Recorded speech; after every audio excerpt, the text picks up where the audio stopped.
Every single December, it's like clockwork. The entire internet just explodes with talk about one event, the Game Awards. But what has the show actually become? Is it just a really long commercial break with a few trophies handed out? Or is it something bigger? Well, let's dive in and really unpack it. You know, the easy comparison you always hear is that it's the Oscars for gaming. And look, that's part of it, for sure. It's the one night where the whole industry gets together to celebrate the very best of the year. But honestly, that label just doesn't really fit anymore. It doesn't tell the whole story. Because the Game Awards has seriously evolved. Yeah, it's a celebration, but it's also morphed into this huge cultural event. It's a fan convention, it's a tech conference, it's a music festival, and maybe most importantly, it's a crystal ball that shows us exactly where entertainment is heading. So, okay, let's start with the most obvious part, the awards themselves. At the very heart of all the spectacle and all the trailers, there's a real, genuine competition to be crowned the best. And there is no trophy more sought after than Game of the Year. And this year, wow, the main event was a true clash of the titans. In one corner, you had Nintendo's absolute masterpiece, The Legend of Zelda: Tears of the Kingdom, a game that just redefined what freedom and creativity could even mean. And in the other corner, the surprise heavyweight, Baldur's Gate 3, this deep, super complex role-playing game that kind of came out of nowhere to completely take over the conversation. And when it was all said and done, the night belonged to Baldur's Gate 3. And I mean, it didn't just win Game of the Year, it just cleaned up, taking home a ton of awards. But what's really important here isn't just that it won, it's the message that this victory sent. This win sent a massive message to the entire industry. It was like a direct rejection of some of the trends we've been seeing. You know, in an era of games that can feel rushed or built around microtransactions, those little extra purchases you have to make, players and critics together celebrated a game that was complete from day one.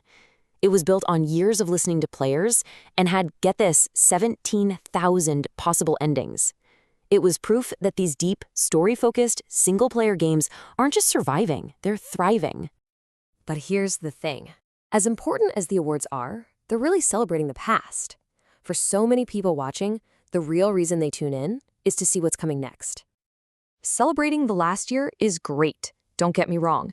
But is that the real reason millions of people tune into a 3-hour live show? No way. The real reason is all about the future.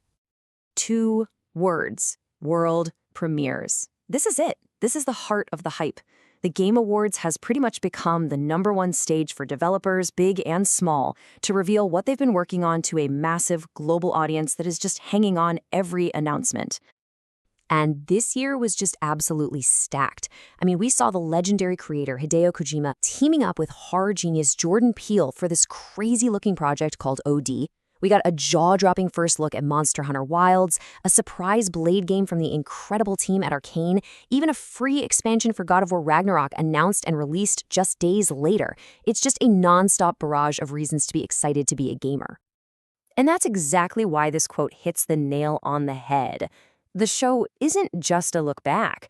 It's a full-on preview of what we'll all be playing and talking about in 2024, 2025, and even beyond.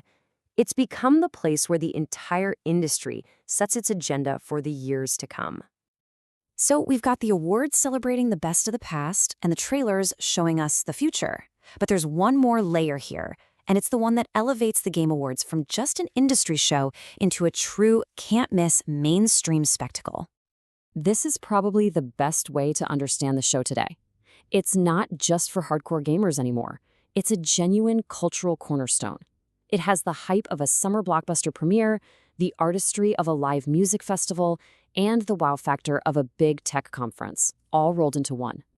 And you see this in all the different pieces of the show, right? You've got massive Hollywood stars like Timothée Chalamet and Al Pacino showing up. You have a full orchestra on stage playing these beautiful epic scores from the year's best games. You get these incredibly powerful, heartfelt speeches from developers who've poured years of their life into their art. And of course, you get the drama, the community debates, and the viral memes that just explode online, making it feel like a live, unpredictable sporting event. So really, you can break the show down into these 4 core identities all happening at the same time. It's an award show, celebrating excellence. It's a tech conference, revealing the future. It's a fan convention, fueling all that passion and debate. And it's a music festival, showcasing incredible artistry. It's this unique mix that really gives the show its power. So let's bring it all together. Why does this one night in December actually matter? Well, it's because it has become the unofficial State of the Union for the entire world of video games. If you take away just 3 things from all this, let it be these.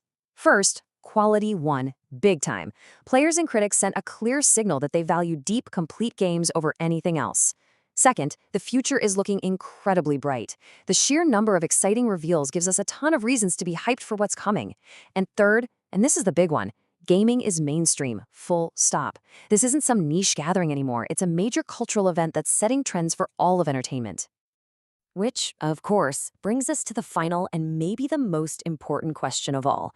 After seeing all those incredible announcements, what new game are you most excited to get your hands on? The future's coming fast, and man, it looks like it's going to be a lot of fun.